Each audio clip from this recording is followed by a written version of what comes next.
আরে ভাই না, অনলি হেডশট না, বডি শট ওয়ান রাইখে হেলমেট খুলে ফেলাই দেয় এলজির প্লেয়াররা। হ্যালো। হ্যাঁ বলো বলো। কই আপনাদের প্লেয়ার কয় একটা? আইডি দেখলি তো তোর এমন এমন আইডিয়া আছে দেখলি তোর মাথা ঘুরে যায়। রাইট না তো তুমি আসো, তুমি না আসলে আচ্ছা আমি একটু আরেকবার রুলসটা বলে দিই, সেটা হচ্ছে প্যাক ভাঙা নাই। কি তুমি বাচ্চা পাইছো, তুমি একটা রুলস খেয়েছো ভাই, এটা তোমার জজ আচ্ছা রুলস তোমার। আসসালামু আলাইকুম ভাই ব্রাদার।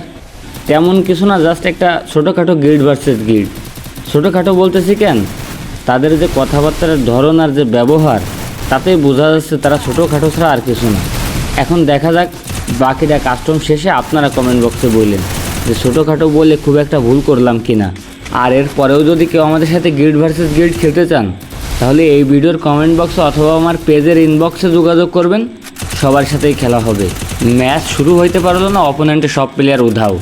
এটা কি 4 vs 4 না 1 vs 4 বুঝলাম না। নিচে আমার তো শেষ না, রাউন্ড বাকি আছে। আরে দূর ভাই, তোমার এখনও মনে আছে তোমরা রাউন্ড পাবা না? আচ্ছা যাই হোক, রাউন্ড পায়ে দেখায়ও। আর হ্যাঁ, অবশ্যই কাস্টম শেষে একটু লবিতে দেখা করো, যেন আবার উধাও হয়ে যায় না। 2 vs 2 সিচুয়েশন কোনোদিনও কিন্তু পারে না।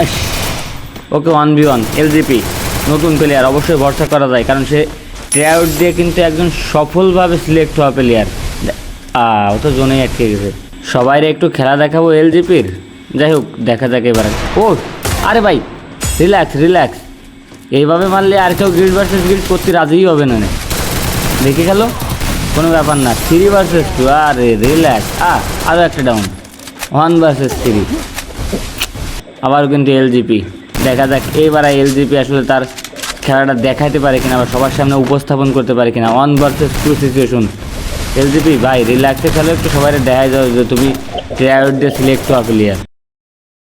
গড়ে 4 রাউন্ড শেষে খেলার ফলাফল 4-0। বুঝলাম না ভাই, এখনও কি অপোনেন্ট প্লেয়ারদের খেলা শুরু হয় নাই নাকি? আচ্ছা সমস্যা নাই, দেখা যাক 7-0 হওয়ার পর খেলা শুরু হয় কিনা। আর একটা প্লেয়ার আছে রিল্যাক্সে দেখে একটা শট দাও, হেলমেটটা খুলে পড়ে যাক। আর ভাই সবার উদ্দেশ্য করে একটা কথা বলতে চাই, যারা অনলি হেড মুড অন করে প্রচুর হেডশট মারেন, অনেক বড় বড় প্লেয়ার হেডশট 80%, 90%, 100%, ভাই আপনারা প্লিজ আমাদের সাথে কাস্টমে আসেন না। অনেক ভয় পাই ভাই আপনাদেরকে, কারণ আমরা কি বডি শট অন রাইকে হেডে মারি, আর আপনারা অনলি হেড ছাড়া তো খেলতে পারেন না। তো যাই হোক, সমস্যা নাই।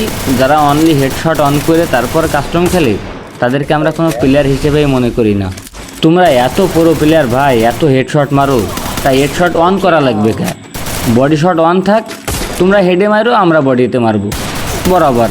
হেডে মারলে তো আর আমরা দাঁড়াইতে পারবো না, আর বডিতে মারলে তোমাদের কিছু হবেও না। বিআর র্যাঙ্কে যেয়ে দাঁড়াইতে পারো না, সিএস র্যাঙ্কে যেয়ে দাঁড়াইতে পারো না, আবার কাস্টমে এসে অনলি হেড। ভালো খেলো ভাই তোমরা, আমি মানি যে তোমরা ভালো খেলো। হয়তো তোমাদেরকে ভয় পাই, নয়তো তোমাদেরকে প্লেয়ার হিসেবেই মনে করি না। হাই হাই, এদিকে কথা বলতে বলতে তো 6-1 হয়ে গেছে খেলার ফলাফল। খেলা কি শুরু হয়েছে নাকি শেষ হয়ে গেল বুঝলাম না। শেষমেশ এইস মেরে দিল। যা ভাই, কমেন্ট বক্সে একটু জানায় তো। কি কই গেল সবাই? সব প্লেয়ার করে গেল।